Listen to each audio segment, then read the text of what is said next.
থেকে বাচ্চাকে বাঁচাবার জন্য আগুনের মধ্যে যখন হাত দেয়, আমার আল্লাহ আগুনের মধ্যে নোটিশ জারি করে দিছে, নাফরমান যেন চুলার মধ্যে হাত দিবার না পারে। এ ভাইয়া বারবার হাত দেয়, বারবার টান দেয়, হাত দেয় টান দেয়। বিবি নামাজ শেষ করে দেখে স্বামী খালি হাত দেয় টান দেয়, হাত দেয় টান দেয়। এইবার আল্লাহর বান্দি চুলার কাছে গেছে, স্বামীকে সরায় দিয়া বিসমিল্লাহি তাওয়াক্কালতু আলাল্লাহ বলে আগুনের মধ্যে হাত দিয়া সন্তানকে তুলে নিয়ে আসছে। আল্লাহর বান্দা হাতের মধ্যে একবার তাকায় রে, সন্তানের চেহারার দিকে একবার তাকায়, একটাও পশম পড়ে নাই। বিবি ডাক দিয়া বলে, পানের স্বামী আমার, আপনি জাহান্নামের মধ্যে যেতে চান? এ স্বামী, দুনিয়ার আগুনের মধ্যে আপনি হাত দিতে পারেন না, জাহান্নামের মধ্যে কিভাবে যাবেন? আল্লাহর বান্দা ডাক দিয়া বলে, বিবিরে তোর হাতটা আগায়া দে। এ বিবি, তোর হাতের মধ্যে হাত দিয়ে আজকে থেকে তওবা করলাম, জীবনে যতদিন বাঁচব রে আর কোনোদিন নামাজ ছাড়ব না।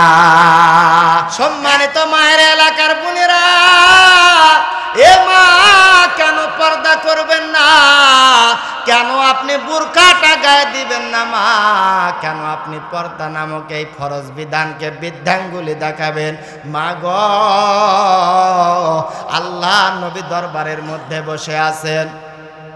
ইন দি মিন টাইমে নবীর কলিজার টুকরা বেটি ফাতেমা নবীজির সামনে আসলেন। নবীর মেয়ে ফাতেমা তাকায়া দেখে নবীর চোখের কোনা দিয়া মুক্তার দানার মতো পানিগুলো টপ টপ করে জমিনের মধ্যে পড়ে যাচ্ছে। এ বাজান, আল্লাহর নবীকে কাদা দেখে ফাতেমা ডাক দিয়া বললেন, নবীজি, আপনার মায়ের কথা, বাবার কথা আপনার মনে পড়ছে নাকি? রহমতের নবী ডাক দিয়া বললেন, ফাতেমা, কারো কথা আমার মনে পড়ে না। এইবার মা ফাতেমা ডাক দিয়া বললেন, তাহলে আমার মায়ের কথা আপনার মনে পড়ছে নাকি? বলে, না, কারো কথা মনে পড়ে না। তাহলে আপনি এমন করে কেন কান্দেন? রহমতের নবী ডাক দিয়া বললেন, ফাতেমা, এই পৃথিবীর জমিন থেকে আল্লাহ রাব্বুল আলামিনের বাড়িতে আমাকে যখন মেহমান করে দাওয়াত দিয়া নিয়ে গেলেন, 7 আসমান পাড়ি দিয়া সিদরাতুল মুনতাহা পাড়ি দিয়া আমি যখন চলে গেলাম, জান্নাত দেখলাম, জাহান্নাম দেখার জন্য যখন গেলাম, এ বেটি ফাতেমা, জাহান্নাম দেখার জন্য গিয়া দূর থেকে উকি দিয়া দেখলাম এক শ্রেণীর মহিলা, অসংখ্য মহিলা জাহান্নামের মধ্যে জ্বলতেছে। এক শ্রেণীর মহিলাকে চুলের মধ্যে ভর দিয়া রাখছে। এই মহিলারা আগুনের লেলিহান শিখা যত দূর উঠে যায়, এই মহিলারা তত দূর পর্যন্ত উঠে যায়। এত দূরে চিৎকার দেয়। এ বেটি ফাতেমা, এই মহিলার চিৎকারের আওয়াজ যদি কানের মধ্যে আসতো, এই পৃথিবীর মানুষের কানের তালা ফাইটা মানুষেরা মরে যেত। আম্মা, এই এলাকার মায়েরা বোনেরা দিলের কান দিয়া কথাটা শুনবেন গো মা। মা ফাতেমা ডাক দিয়া বললেন, রহমতের নবী, এই মহিলাদের কি এমন অপরাধ? আল্লাহর নবী বাজান রে, মহিলাদের যতগুলো অপরাধ বলছে, তার মধ্যে মহিলাদের একটা অপরাধ হলো, এই মহিলারা দুনিয়ার মধ্যে যখন চলতো, এই মহিলারা মাথার মধ্যে কাপড় দিয়া ঘুরতো না। এইবার মা ফাতেমা ডাক দিয়া বললেন, আব্বা, মহিলারা জাহান্নাম থেকে যেন বেঁচে যায়, মহিলাদের জন্য আপনি কিছু আমল বলে দেন। আল্লাহর নবী বাজান রে 4টা আমলের কথা বলছে। আলমারআতু ইযা সাল্লাত খামসাহা ওয়া সামাত শাহরাহা ওয়া আহসানাত ফারজাহা ওয়া তাআত বালাহা ফালতাদখুল মিন আইয়ি আবওয়াবিল জান্নাতি শাআত। আল্লাহর নবী বলছে, 1 নাম্বার আমল হলো নামাজ পড়া। জোরে বলেন, 1 নাম্বার আমল কি? এ ভাইয়া, 1 নাম্বার আমল হলো মহিলাদের নামাজ পড়া। এখনকার মহিলারা বাবা নামাজ পড়ে কম, কিন্তু টিভি দেখার জম, খুব সিরিয়াল দেখে, টিভি দেখে, একটা নাটকও বাদ দেয় না, এত টিভি দেখে। এ মা, সামনে মাহে রমজান চলে আসতেছে, টিভি দেখা বন্ধ করেন, আমলে জোর দেন। কবরের মধ্যে আপনাকে যাওয়া লাগবে, আমাকেও যাওয়া লাগবে। মা গো, একজন মহিলা 5 ওয়াক্ত নামাজ পড়ে, স্বামী নামাজ পড়ে না। আল্লাহর বান্দি স্বামীকে ডাক দিয়া বলে, স্বামী আপনি কেন নামাজ পড়েন না? বলে তুই কেন নামাজ পড়িস সেইটা আগে জানতে চাই। এইবার বিবি ডাক দিয়া বলে, নামাজের মাধ্যমে আল্লাহর সঙ্গে সুসম্পর্ক কায়েম করে আমি জান্নাতের মধ্যে যেতে চাই। এইবার বিবি ডাক দিয়া বলে, স্বামী গো আপনি কেন নামাজ পড়েন না? স্বামী ডাক দিয়া বলে, আমি জান্নাতত যাবার চাই না, আমি দুজকত যাবার চাই। নামাজ পড়েন আর না পড়েন, একজন মানুষ একটু দাঁড়ায় এখন তো হুজুর আমি জাহান্নামত যাবো, আছেন কেউ আছেন? নামাজ না পড়লেও কলার ঝাঁকি দিয়া কয় নামাজ না পড়তে পারি আমার ঈমান ঠিক। এ ভাইরা বলে না তো, বলতেছে জাহান্নামে কেন যাবার চাও? করে আরে জান্নাতের মধ্যে যত গরিব আবু বকর ওসমান আলী ওরকে বাড়ির তো চুলায় জ্বলে না, ওরকে সাথে আমি থাকবো না। তো তুমি কার সাথে থাকবা? কয় আমি যে জাহান্নামের মধ্যে থাকবো ওখানে ভিআইপি পার্সন যারা, ওই যে আপনার মনে করেন যে আবু জাহেল, তারপরে উতবা সাইবা ফেরাউন নমরুদ হামান কানুন, এদের সাথে। বিবি বলে, স্বামী আপনি যে জাহান্নামে যেতে চান, এই যে দুনিয়ার আপনাকে যে হাতের মধ্যে আপনার শরীরের মধ্যে যে চামড়া দিছে, এই চামড়াকে 700 গুণ মোটা করে যদি জাহান্নামের মধ্যে ফেলে দেয়, নিমিষের মধ্যে এটা পুরা সারকার হয়ে যাবে।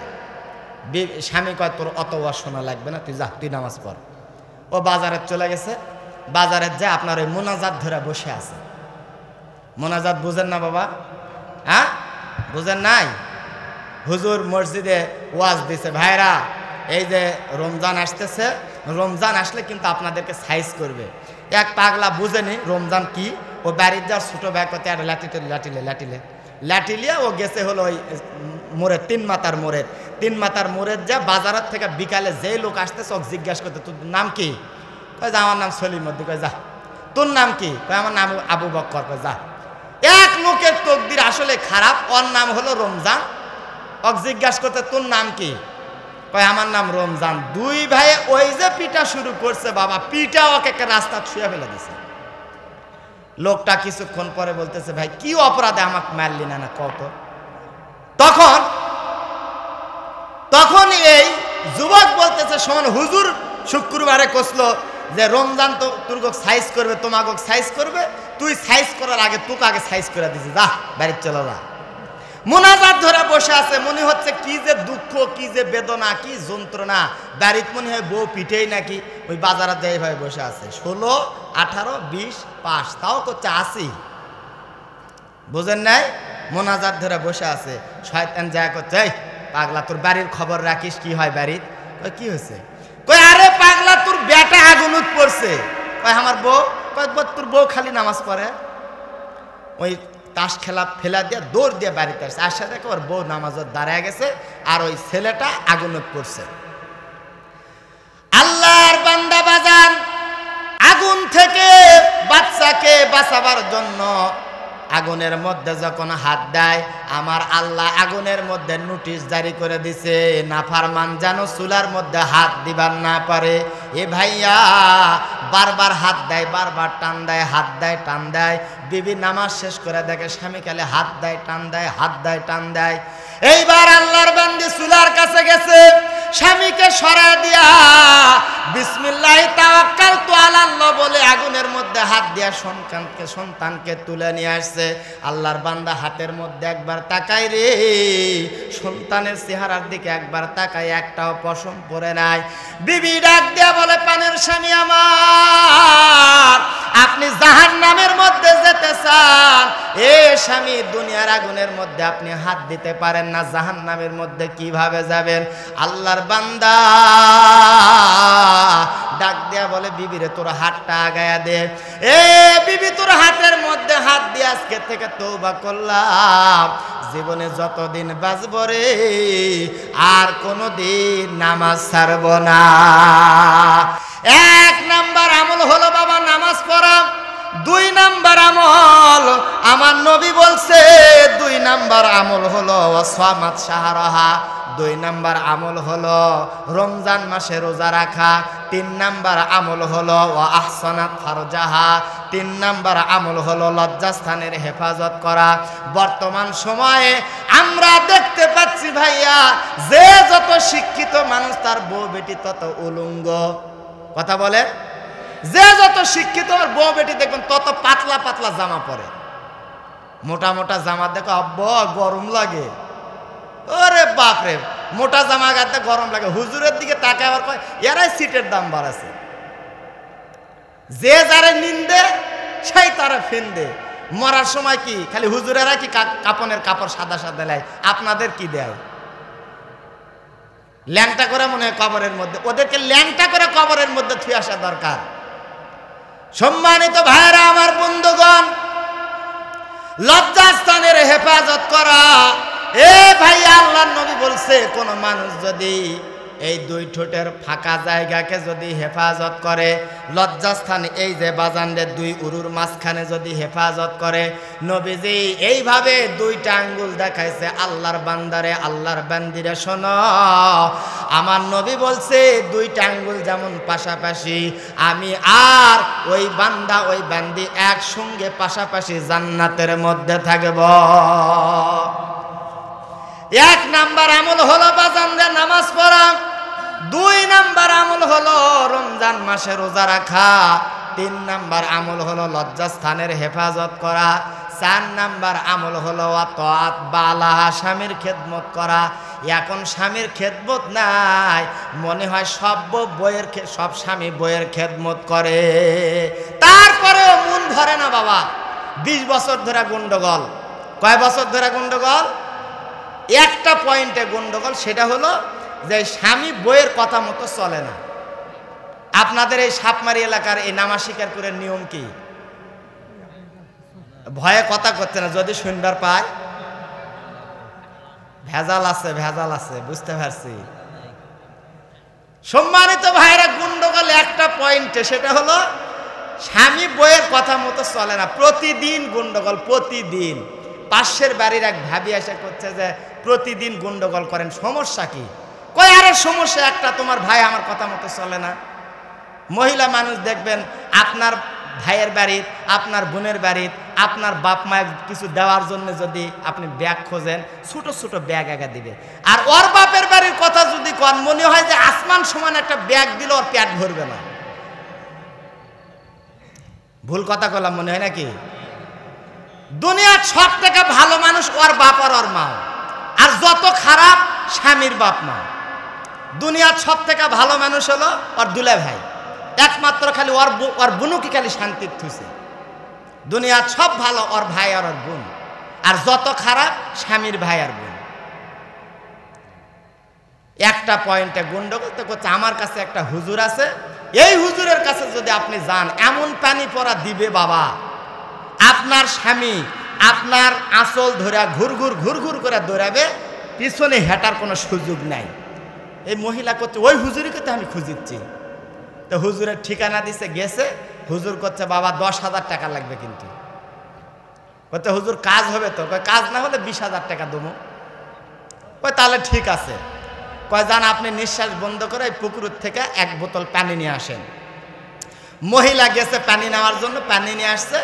হুজুর কিচ্ছু কয়নি, জানি তো এই শয়তান মহিলা, এটা কিচ্ছু না কয়, মানে যেমন ঝাড়া তার থেকে বেশি জোরে একটা ফু দিয়া দিছে। অনেক মানুষ মনে করে হুজুরেরা মানে কোরআন হাদিসের বাইরে আসমানের উপর থেকে কোনো দোয়া মনে হয় পুরা পানি ফু দেয় কিনা, এরকম একটা বিশ্বাস। প্রিয় ভাইরা, হুজুরেরা কি পুরা ফু দেয়?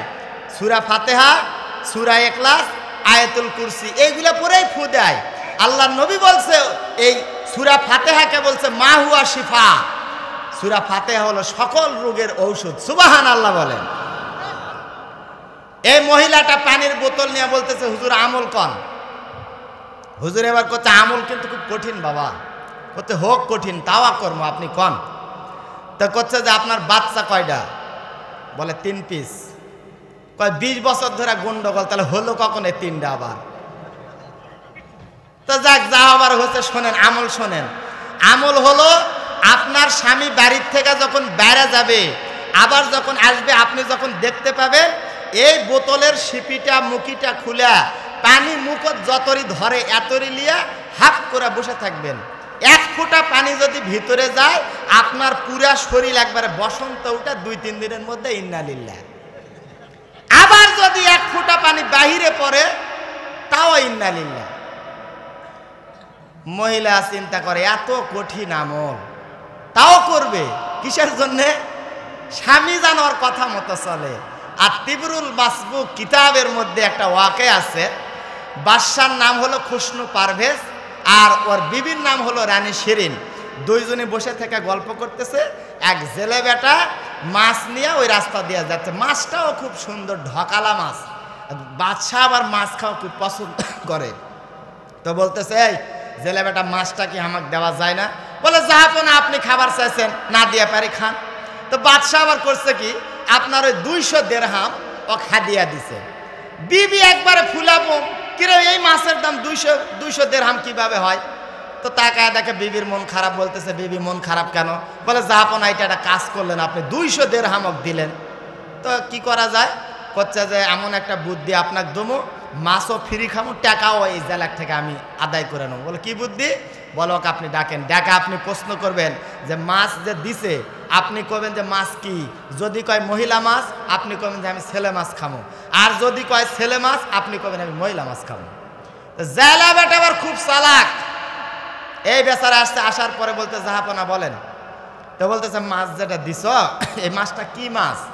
এটা ছেলে মাছ না মেয়ে মাছ?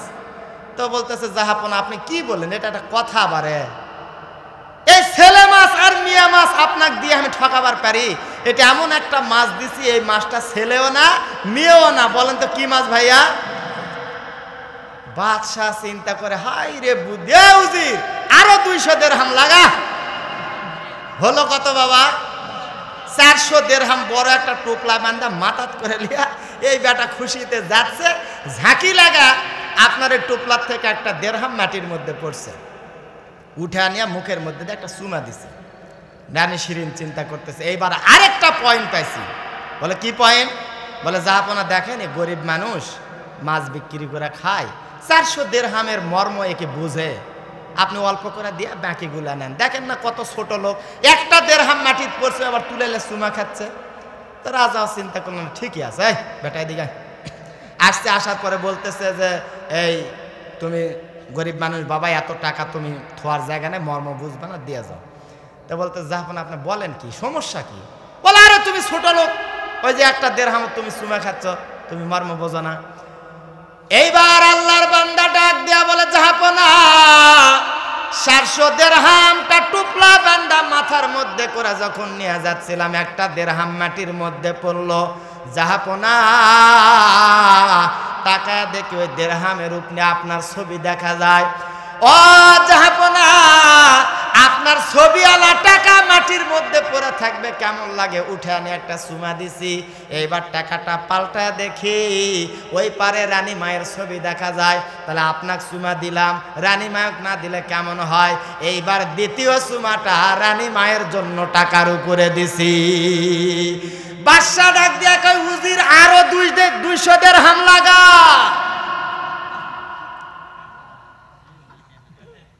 বিবি তো এবার ফুল আরো বোম। 600 দিরহাম দেওয়ার পরে করতে, এই ঢোলি এলাকার ঢোল পিটিয়া দে, আজকাল থেকে এই এলাকার বইয়ের কথা মতো কেউ যার না চলে, বইয়ের কথা মতো চললে এই বিপদ প্রত্যেকের সংসারে হবে। সম্মানিত ভাইরা আমার, বন্ধুগণ, এ মহিলাটা পানি পরা নিয়ে বাড়ির মধ্যে গেছে। বাবা স্বামীটা সকালবেলা বের হয়েছে। এইবার দুপুরের দিকে যখন আসতেছে, বেলকনির থেকে বারবার উকি দিয়া দেখতেছে স্বামী আসে না কা আমল করবে। স্বামী আসা দেখে আল্লাহর বান্দি বোতলের মুখিটা খুলে মুখের মধ্যে যতই পানি ধরে পানি নিয়ে হাফ করে বসে আছে। এই আল্লাহর বান্দা বাড়ির মধ্যে আসছে। আসার পরে বেলকনির মধ্যে বসা দেখে কষা গালাগালি, একা হাসছে, গালা চলে যাচ্ছে, কিন্তু মুখের মধ্যে পানি না। ও চিন্তা করতেছে, মরার হুজুর এমন একটা আমল দিলা, একটা কথাও কওয়া যাচ্ছে না। বারে পানি ভিতরে গেলে বসন্ত হবে, বারে পড়লে 3টা ছোল মরবে। এখনো চিন্তা করতেছে, করি কি রে? আমাকে এই মানে আমাকে এই বাংলাদেশে কিছু মানুষ আছে, পুরুষ মানুষ, ডের ব্যাটারি মার্কা, দেখবেন এই ঘাটত পারে না, হাটত পারে না, কোনো জায়গাত পারে না, খালি বাড়িতে এসে বইয়ের উপর পিক আপ। ওরে বাবা, 4G গতিতে চলিচ্ছে বইয়ের উপর, খালি পিক আপ আর পিক আপ, কারো সাথে ওই পারে না। আল্লাহর বান্দি মুখের মধ্যে পানি না চিন্তা করতেছে, হুজুর এমন একটা আমল আপনি দিলেন বারে, ই আমার গালা যাবে, আর গোষ্ঠী উদ্ধার করে ফেলে দিলেন এতক্ষণ। একদিন যায়, 2 দিন যায়, আমল চলতেছে, কিন্তু এই যে ডের ব্যাটারি তো বোঝে না, এই রীতিমতো গেলা চলে যাচ্ছে। 6 দিন হয়ে গেছে, 7 দিন আমল দিছে, 7 দিনের যদি কাজ না হয় টাকা দেওয়া লাগবে কত? 20,000 দেওয়া লাগবে। সম্মানিত ভাইরা আমার, বন্ধুগণ, এইবার আল্লাহর বান্দা 7 দিনের দিনে ফজরের নামাজ পড়ার জন্য গেছে। এইবার ইমাম সাহেব বলতেছে, শোনো আল্লাহর বান্দার আজকে তোমাদেরকে একটা আমল দিব। বলে কি আমল? বলে আমলটা হলো বাড়ির মধ্যে যা সবাই সালাম দিবা। বাড়ির মধ্যে কি দেওয়া লাগবে ভাই? আজকে যা সালাম দিবেন, সালাম দেওয়া নবীর সুন্নত। সালাম দেওয়া নবীর কি? বাড়ির যা সালাম দিবেন, বাড়ির যা দরজাতে গভীর রাত্রে যদি আসসালামু আলাইকুম বলেন, বউ দরজা খুলে তাকাই বাবা, দেখো ঘুরটু ধরলো না কি রে, জীবনে যা লয় তাই আজকে হলো কি আর। সম্মানিত ভাইরা আমার, দরজার যা সালাম দিতে আসসালামু আলাইকুম ইয়া হালাল বাইত, বিবি ঘরের মধ্যে শুয়ে আছে, চিন্তা করে কিরে যা কোনো দিন লয় তাই আজকে সালাম দিচ্ছে, কাজ মনে হয় হওয়া শুরু করছে। বিবি হাসতেছে, তো ঘরের মধ্যে যা খাটের কোনা বৈশাখ করছে যে, বউ তোমার পাও কো? পাও পাও দিয়ে কি করবা? তোমার পাও ধরে আমি না মাপ সাভার চাচ্ছি। কে? এই যে 7 দিন তোমাকে একা ধারে যে গালালাম, তুমি তো একটা গালিও দিলে না, তো তুমি যদি ভালো হয়ে যাও তো আমি আবার গালাগালি করে লাভ কি? আমিও নিয়ত করছি আজকের থেকে আমিও ভালো হয়ে যাবো। আল্লাহর বান্দি ডাক দিয়া বলে, স্বামী গো, ও স্বামী, এই 7 দিন নীরবতার আমল পালন করার কারণে আপনি যেমন আপনার ভুলটা বুঝতে পারছেন, স্বামীজি 20 বছর ধরে যদি আমলটা করতাম, নিঃসন্দেহে আমাদের সংসারের মধ্যে রহমত, বরকত আর ভালোবাসা দিয়া পরিপূর্ণ হয়ে যেত।